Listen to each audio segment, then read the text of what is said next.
You're not lazy, you're sedated. There's a difference. Lazy is a choice. Sedation is a condition.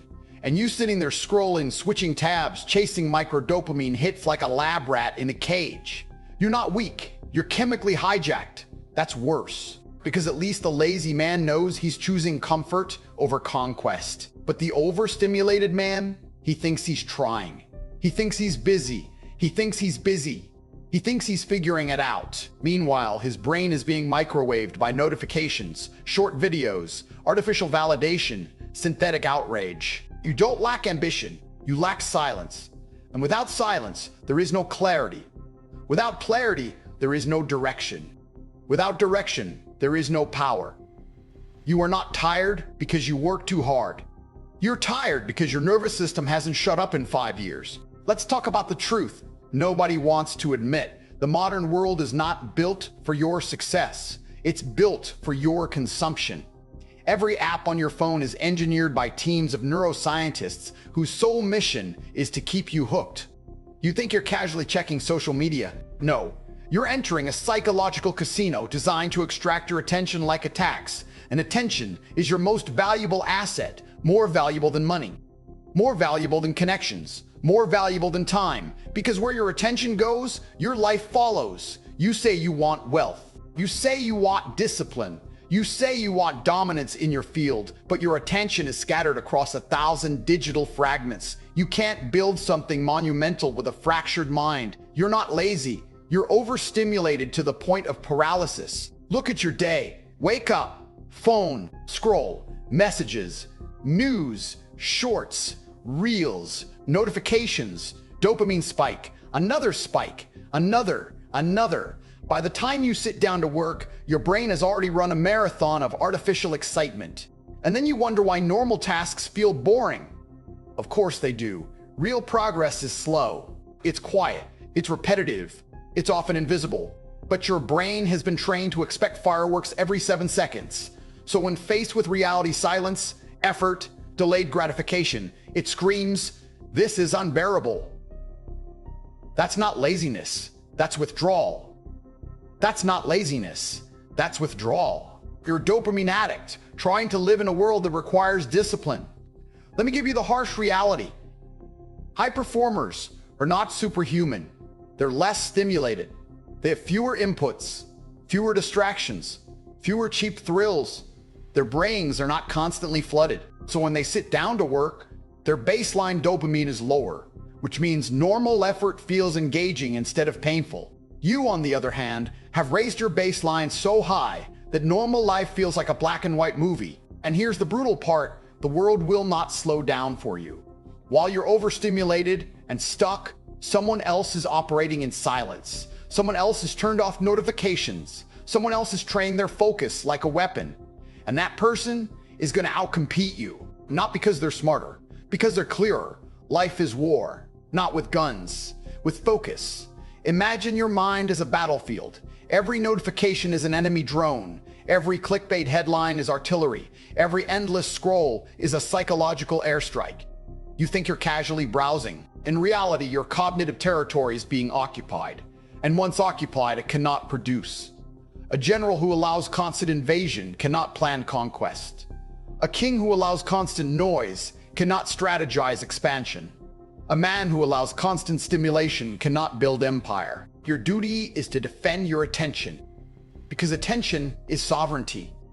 Let's go deeper. Overstimulation destroys your ability to tolerate boredom, and boredom is the gateway to greatness. When you sit in silence long enough, your brain starts searching inward.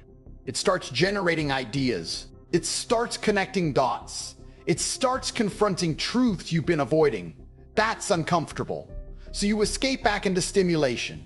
You don't avoid work because you hate effort. You avoid it because in the quiet moments before starting, you're forced to confront your insecurities, your doubts, your fear of insignificance. So you scroll. You tell yourself you'll start in 5 minutes. But 5 minutes turns into 50. 50 turns into 5 hours. And at the end of the day, you feel guilt. Not because you did nothing, but because you know you're capable of more. That's the psychological torture of overstimulation. It numbs your drive while keeping your ambition alive.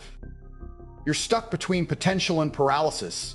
You have the vision, but you don't have the bandwidth. Think about biological evolution. In nature, survival belongs to the organism that can adapt to its environment. Right now, the environment is hyperstimulated chaos. The average man is drowning in it. The elite man adapts by subtracting. He reduces noise. He reduces inputs. He treats his mind like sacred territory. You treat yours like a public park. Anyone can walk in.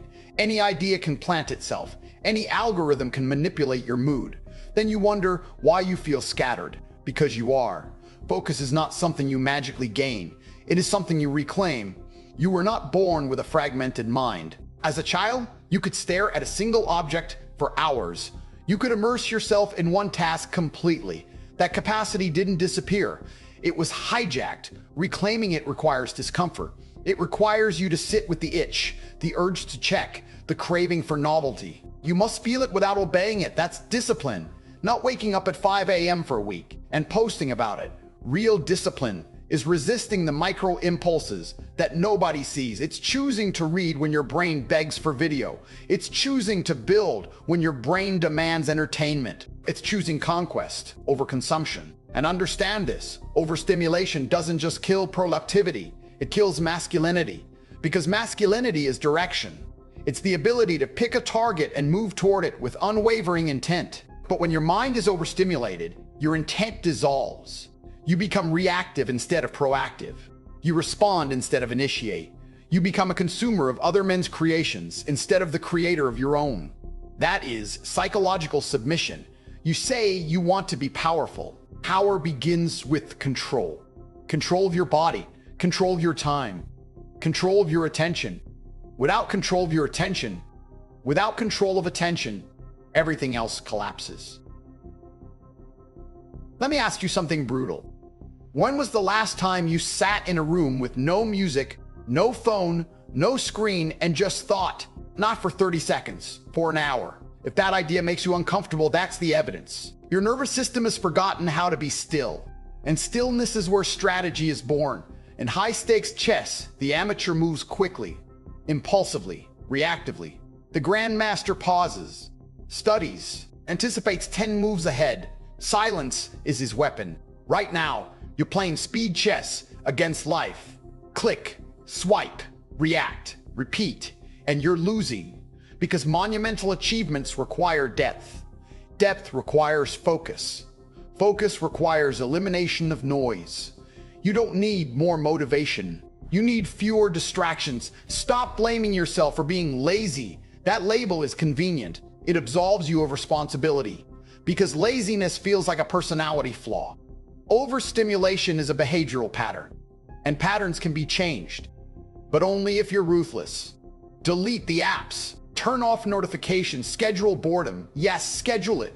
Force your brain to reset its dopamine baseline. The first few days will feel unbearable. You'll feel restless, irritated, empty, good. That emptiness is space, and space is where ambition breathes. You want to know why you can't focus on one project for more than a week?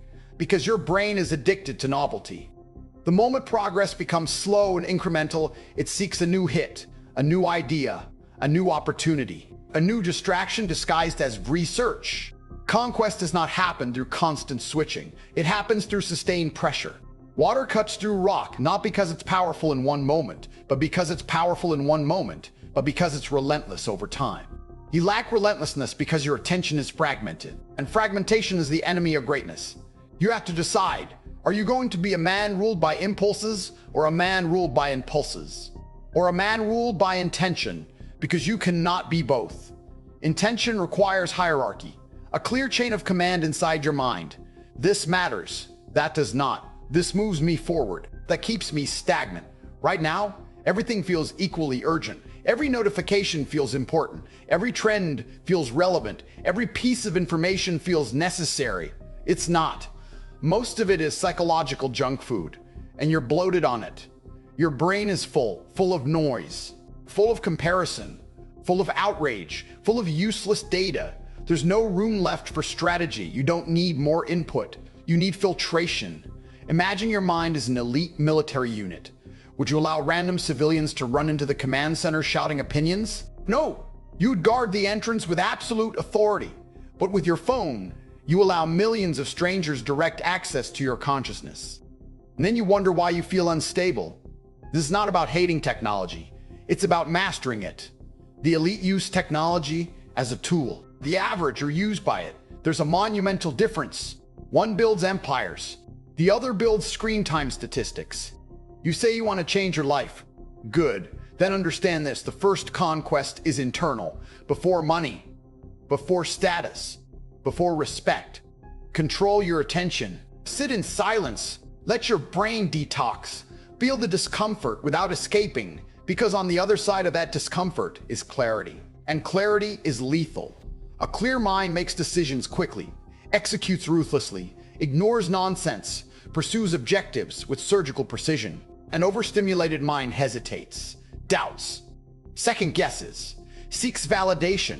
You don't need another motivational video. You need to close the tabs. Right now, your life is not limited by your intelligence. It's limited by your fragmentation. You are not lazy. You are drowning in artificial stimulation. And until you cut the noise, you will continue mistaking sedation for weakness, paralysis for personality, and distraction for destiny.